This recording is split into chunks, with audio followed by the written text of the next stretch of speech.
Hi everyone, this is Prasad. So ఈరోజు జరిగినటువంటి departmental test morning paper code 88 and afternoon జరిగినటువంటి paper code 97. So ఈ రెండు పేపర్లకు సంబంధించినటువంటి క్వశ్చన్స్ ఏ విధంగా వచ్చాయి and departmental test first time రాస్తున్న వాళ్ళు లేదా ఈసారి రాయకుండా మిస్ అయ్యి నెక్స్ట్ టైం రాద్దాం అనుకుంటున్న వాళ్ళు సో పేపర్ ప్యాటర్న్ ఎలా ఉంటుంది అండ్ ఈసారి సరిగా రాయలేని పక్షంలో నెక్స్ట్ టైం రా ఎలా ప్రిపేర్ అయ్యి ఎలా వెళ్తే ఈజీగా స్కోర్ చేయొచ్చు, ఈజీగా మనం క్వాలిఫై అవ్వచ్చు అనే దాని గురించి ఇక్కడ చూద్దాం. సో ఫస్ట్ మేజర్గా ప్రశ్నలు వచ్చినటువంటి బుక్స్ ఒకసారి చూస్తే, టాపిక్స్ చూస్తే the right to education act మీద ఒక 20 నుంచి 30 క్వశ్చన్స్ వరకు రావడం జరిగింది. నెక్స్ట్ ఎడ్యుకేషన్ యాక్ట్ 1982 నుంచి కూడా ఎక్కువ క్వశ్చన్స్ వచ్చాయి. సో ఆ బుక్ పిక్చర్ నాకు దొరకలేదు. నేను ఒక ఏదైతే బిగ్ బుక్లో ఆల్ ఇన్ వన్ బుక్లో నుంచి ఆ క్వశ్చన్స్ అయితే ఆన్సర్ చేశాను. నెక్స్ట్ మళ్ళీ దీనిలో నుంచి కూడా the departmental test for gazetted officer of the education department ఈ బుక్లో పేపర్ కోడ్ 88, 97 రెండింటికి ఇది పనికొచ్చే విధంగా ఉంది. దీంట్లో మనకు చాలా టాపిక్స్ లైక్ ఈ మిడ్ డే మీల్స్ గురించి కానీ లేదా ఇంకా కొన్ని ఇంపార్టెంట్ టాపిక్స్ మీద మనకు దీంట్లో క్వశ్చన్స్ అయితే రావడం జరిగింది. ఇక ఫస్ట్ వచ్చిన కొన్ని క్వశ్చన్స్ చూస్తే right to education act so ఏ రోజు నుంచి మనకు ఎన్ఫోర్స్మెంట్ అయింది, అది ఎప్పటి నుంచి అమల్లోకి వచ్చిందనే దాని గురించి ఒక క్వశ్చన్ అయితే అడగడం జరిగింది. అండ్ ఇది లోక్సభలో ఆ బిల్ ఏ రోజు పాస్ అయింది, ఈ రెండు అంశాల మీద మనకైతే రెండు క్వశ్చన్లు అడగడం జరిగింది. సో ఫస్ట్ మేజర్గా right to education act 25 August 2009 మనం డేట్స్ కొన్ని చూసుకుంటే సరిపోతుంది. నెక్స్ట్ ఇక్కడ ఇంకో క్వశ్చన్ చూసుకుంటే ఎలిమెంటరీ ఎడ్యుకేషన్ అంటే ఏంటనే దాని గురించి క్వశ్చన్ అడిగాడు. So according to 2009 education act ప్రకారం ఎలిమెంటరీ ఎడ్యుకేషన్ అంటే ఏంటి అనే దాని మీద మన క్వశ్చన్ అడిగాడు. ఇది మనకు ఎలిమెంటరీ ఎడ్యుకేషన్ అంటే సో తెలిసిందే, first class to 8th class అని. నెక్స్ట్ దీంట్లోనే స్క్రీనింగ్ ప్రొసీజర్ అంటే ఏంటి అని అడిగాడు. So screening procedure mean the method of selection for admission of a child. So పిల్లల్ని అడ్మిషన్స్ తీసుకునే ముందు పేరెంట్స్ని స్క్రీనింగ్ ప్రొసీజర్ చేస్తారు, బట్ అది కరెక్ట్ కాదు అనే దాని గురించి సో ఈ క్వశ్చన్ అయితే ఇవ్వడం జరిగింది.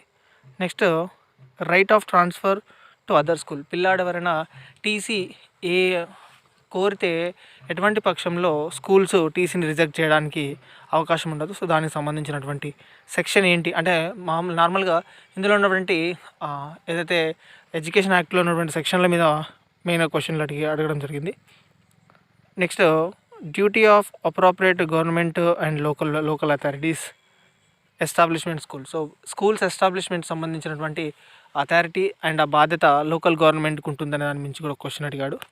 Next duties of local authority. So same ఇది కూడా మనకు ఈ గ్రామ పంచాయతీ స్థాయిలో స్కూల్స్, మండల స్థాయిలో స్కూల్స్, జిల్లా స్థాయిలో స్కూల్స్ ఆ లోకల్ బాడీస్ది రెస్పాన్సిబిలిటీ ఉంటుంది. దాని మీద ఒక క్వశ్చన్ అడగడం జరిగింది.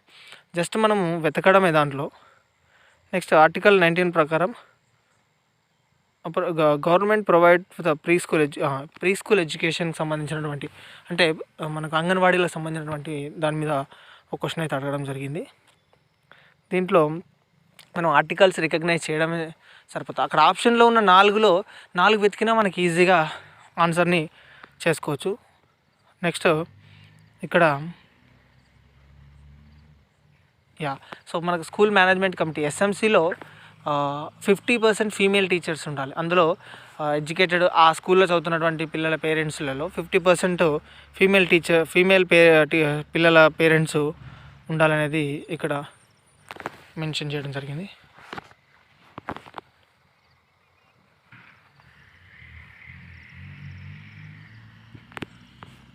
నెక్స్ట్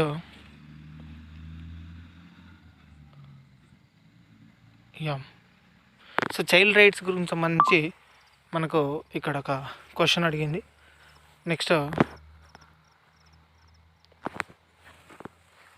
సో బాలల హక్కులు అనే దాని గురించి కూడా మనకు టాపిక్ రావడం జరిగింది. నెక్స్ట్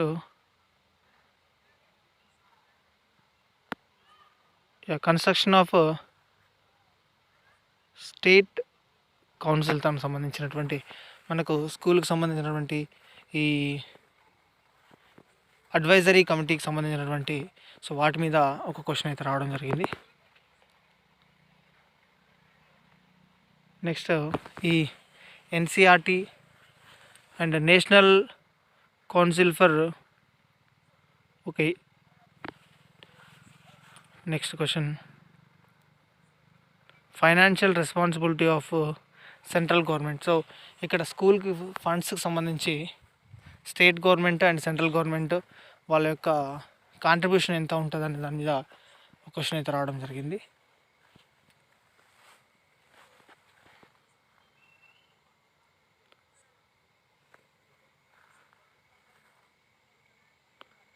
నెక్స్ట్ ఇక్కడ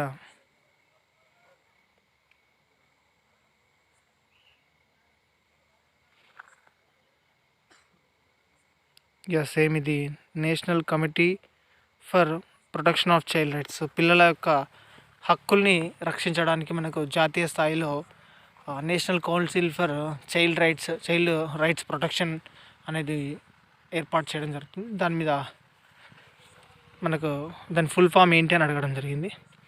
నెక్స్ట్ పిల్లలకి మిడ్ డే మీల్స్కి సంబంధించి ఎన్ని గ్రాముల ఫుడ్ ఇవ్వాలి, ఏ అప్పర్ ప్రైమరీ వాళ్ళకైతే ఎంత ఇవ్వాలి, ప్రైమరీ వాళ్ళకైతే ఎంత ఇవ్వాలి. సో ఇక్కడ అప్పర్ ప్రైమరీ వాళ్ళకు 700 క్యాలరీస్ అండ్ 30 గ్రామ్స్